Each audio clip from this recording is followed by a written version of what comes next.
সেবাৰ চেয়াৰমেনক মই সুধিলো যে সমাজ অধ্যয়নৰ পেপাৰখন সঁচাই টান হৈছিল নেকি সেবাৰ অধ্যক্ষ ডাঙৰীয়াই মোক ক'লে যে প্ৰশ্নখনৰ পেটাৰ্ণ বদলিছে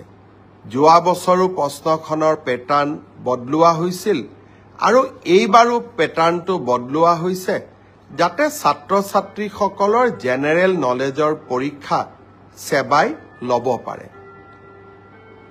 ব্যৱস্থাটো আদৰণীয় কিন্তু যদি মোৰ ভাগিনবিলাকে আকৌ মেট্ৰিকত ফেল কৰি যায় তেতিয়াহলে কেনেকৈ হ'ব হেতুটো হ'ব নোৱাৰে সেইকাৰণে মই সেবাৰ অধ্যক্ষক মই অনুৰোধ কৰিছো যে আপুনি চাব যদি মোৰ ভাগিনবিলাকৰ পৰীক্ষা সমাজ অধ্যয়নখনত বেয়া হয় কিন্তু আন পেপাৰবিলাকত ভাল হয় তেতিয়াহলে এইবাৰ সমাজ অধ্যয়নত আমি সকলোকে অতিৰিক্তকৈ কিবা নম্বৰৰ ব্যৱস্থা কৰি হলেও ভাগিনসকলক মেট্ৰিক পাছ কৰাৰ সুবিধা কৰি দিব লাগিব তেখেতে মোৰ অনুৰোধক বিবেচনা কৰিম বুলি প্ৰতিশ্ৰুতি দিছে আৰু সেয়েহে ময়ো ভাগিনসকলক ক'ব খুজিছো